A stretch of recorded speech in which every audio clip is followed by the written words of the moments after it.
Bismillahirrahmanirrahim. Assalamualaikum warahmatullahi wabarakatuh. Salam belajar, salam sehat, dan terus semangat. Apa kabar anak-anakku kelas 4 semuanya? Semoga di masa pandemi COVID-19 ini kita tetap diberi kesehatan lahir dan batin, dan tentunya terus semangat mengikuti pembelajaran jarak jauh atau belajar daring dari rumah.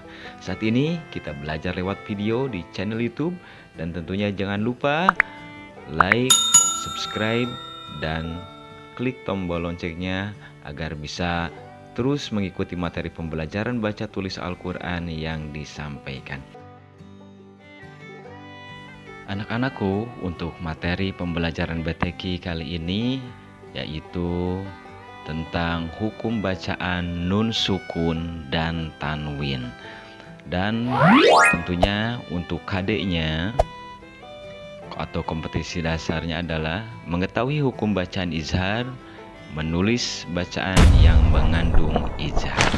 Dan tentunya baik kita awali pembelajaran kita bersama dengan mengucap basmalah. Bismillahirrohmanirrohim. Hukum bacaan nun sukun dan tanwin. Hukum bacaan nun sukun dan tanwin terbagi 4 bagian. Yang pertama izhar, yang kedua idgham, kemudian yang ketiga ikhfa, dan yang keempatnya adalah iqlab. Itulah keempat bagian dari hukum bacaan nun sukun dan tanwin. Baiklah, untuk materi yang pertama adalah kita belajar hukum bacaan izhar. Hukum bacaan izhar. Izhar secara bahasa artinya jelas. Sedangkan izhar menurut istilah adalah hukum bacaan nun sukun atau tanwin bertemu dengan salah satu huruf izhar dan dibaca jelas. Intinya bacaan izhar adalah jelas. Bunyi nunnya ataupun tanwinnya jelas.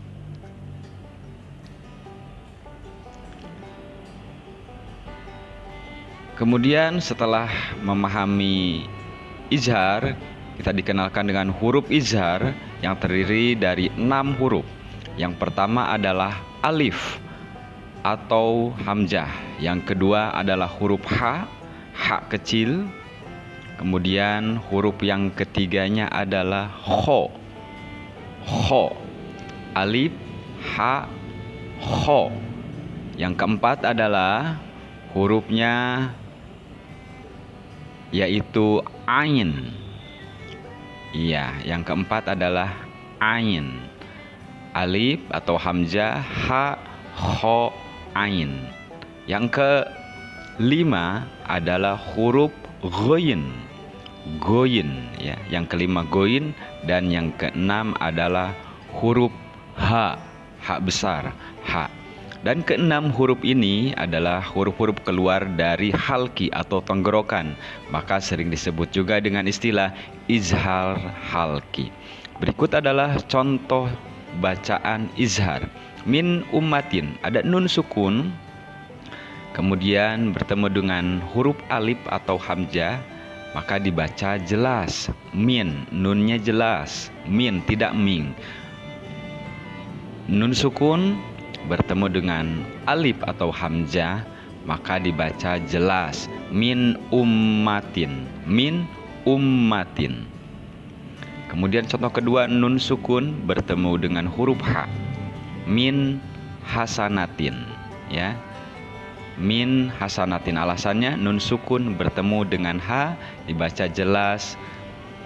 Min hasanatin, tidak ming, tapi jelas min hasanatin. Contoh ketiga, nun sukun bertemu dengan kho, dibaca jelas min khoirin. Contoh berikutnya, nun sukun bertemu dengan huruf ain, dibaca yanaiku. Kemudian nun sukun bertemu dengan huruf goin, min gillin. Contoh terakhir yaitu nun sukun bertemu dengan huruf ha, dibaca yan hauna. Sekarang contoh-contoh tanwin bertemu dengan huruf-huruf izhar bisa dilihat dan dipelajari. Baiklah anak-anakku, itulah tadi materi pembelajaran baca tulis Al-Quran untuk kelas 4 dengan materi hukum, bacaan nun, sukun, dan tanwin. Dan pembelajaran pada pertemuan pertama kita menjelaskan tentang bacaan izhar. Masih ada 3 hukum lagi, nanti ada idgham, ikhfa, dan iqlab. Dan tentunya semoga video pembelajaran ini bermanfaat untuk kalian semuanya. Belajar di rumah, tetap semangat, gunakan masker, mencuci tangan, dan menjauhi kerumunan. Dan Bapak mengakhiri pertemuan kita dengan mengucapkan hamdalah. Alhamdulillahirabbil alamin. Akhir kata, wassalamualaikum warahmatullahi wabarakatuh. Terima kasih.